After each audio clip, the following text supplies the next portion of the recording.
Okay. So, as you can tell, I'm a pretty big fan of Robert Fulghum. And I'm going to share another brief story with you today from the same book, It Was on Fire When I Lay Down on It. Now, here's going to be the interesting thing about today. I'm willing to do this in one of the many accents I do. Now, I don't know how many people who watch this know this, but for many years as a kid, I helped out in theater groups, theater productions, drama things in school because, quite frankly, I've always been a dramatic spastic. Um, for the majority of my life, though, I'd say ages 12 to 25 or 6, yeah, more than half my life, um, I had terrible stage fright. I mean, terrible! If I could get 30, 40 yards away from the nearest performance space, I was happy. If I had to be any closer than that, I might be okay. But if you put me on the stage, it it was bad. It was bad, bad. It was bad to the effect of dizziness and nausea and further unpleasantness from there. I won't go into details. But I also spent a lot of that time watching things like British comedy. PBS is wonderful for importing BBC shows, I gotta tell you. I love things like Black Books and Space and Red Dwarf. Oh, Red Dwarf. I love Red Dwarf. I really do. So I perfected, well, I think I perfected my English accent. And I've noticed as the wedding gets closer and closer that I'm relatively more comfortable um, being a geek.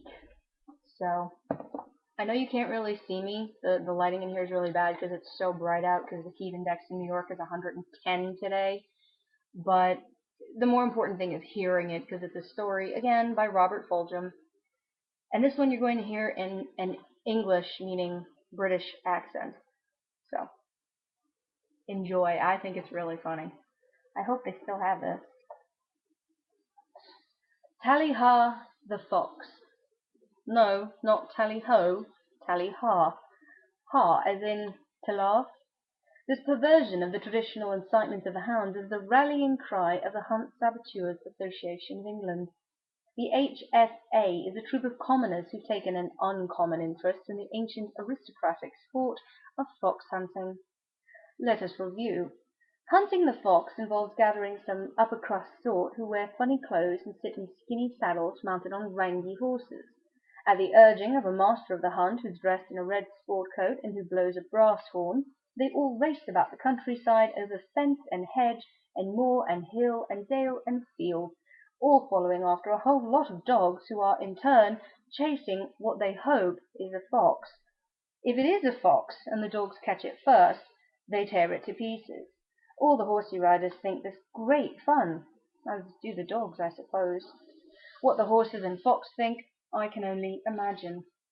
To belong to a hunt club is to belong in a big way. Royals are often right in the middle of it all, with a princess or a duke or two considered essential to the status of the hunt.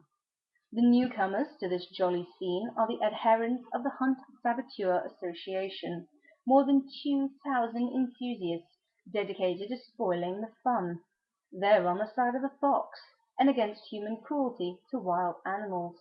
They describe fox hunting as the unbearable in pursuit of the unedible. Their goal is to bring chaos and embarrassment to fox hunting, and to help a lot of foxes live happily ever after in one piece.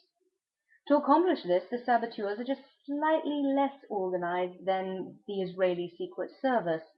No matter how discreet hunt organizers try to be, saboteurs always seem to know their plans. Whenever a hunt is scheduled, the saboteurs go into action. Here are just some of the tactics and activities. Often they send out false or conflicting notices of hunt meetings for gatherings of riders at the wrong place, the wrong day. Partisans hide in the wood and blow false horn signals to confuse riders, and sometimes they even mount up, disguised as riders, and rush about in the wrong direction. On days before a hunt, some of the saboteurs range the fields and woods miles around, spraying artificial fox scent on trees and fence, and at the same time scattering juicy chunks of raw meat to distract the hounds. The guerrillas have been known to settle village air raid sirens and small smoke bombs to disconcert riders, even to set free all the horses while they're having a bite to eat. Recordings of fox barks and packs of dogs baying have been played to scatter the interest of dog and rider alike. Once, all the dogs in a pack were lured to a truck driven miles and miles off. The saboteurs have crept into tack rooms, smearing honey on all saddle seats, even putting red dye in watering troughs for miles around, so hunters would have to try and get their horses to drink what looks like blood. Small tableaux have been staged on the commons in nearby villages where men dressed up in fox costume chase people dressed like aristocrats. One plan is to fly overhead in a helicopter during a hunt, playing silly children's songs, taped with silly laughter. And I'm told that groups of saboteurs have even run naked through the garden parties after the hunt. Well, naked save fake foxtails, attached to their buns, barking like dogs, of course.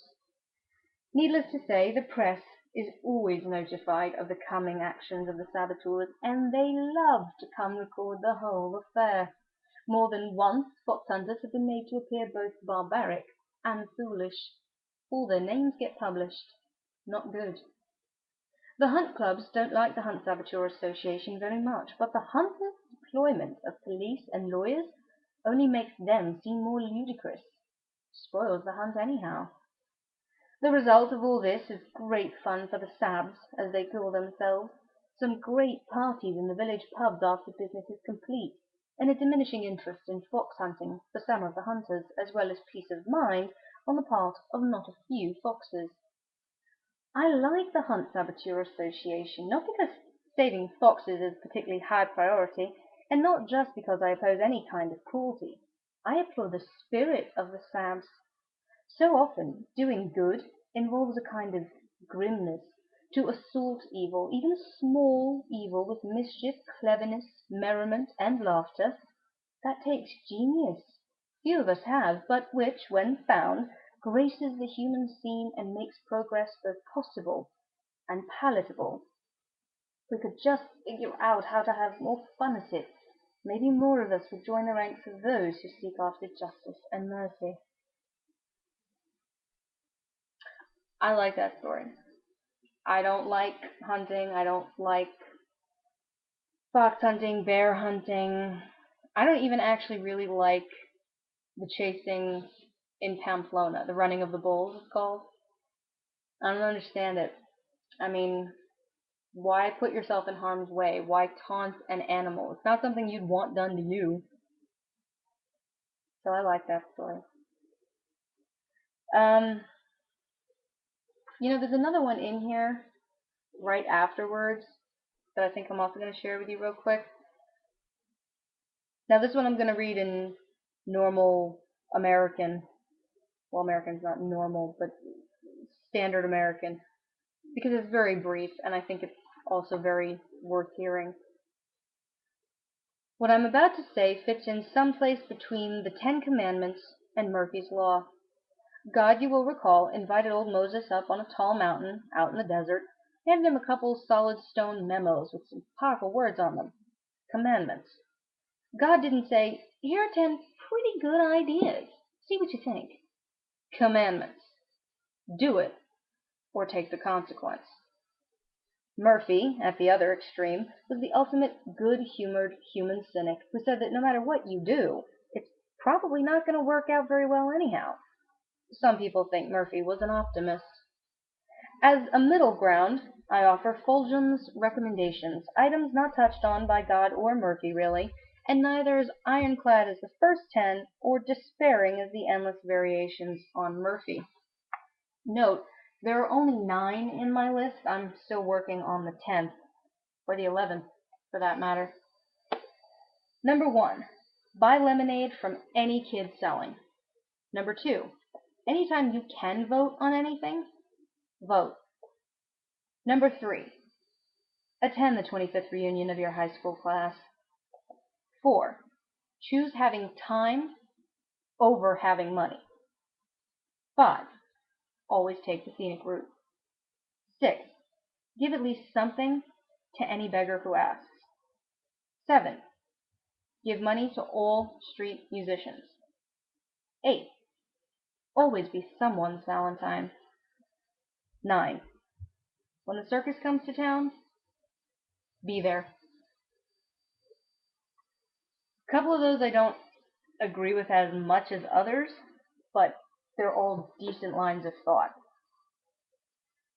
So, what else? I know, I still need to tell you guys the story of what happened to me during my bus trip up to Maine. And I will. I haven't forgotten. There's just a lot I want to get to and cover. And as you can tell, I like to talk a lot.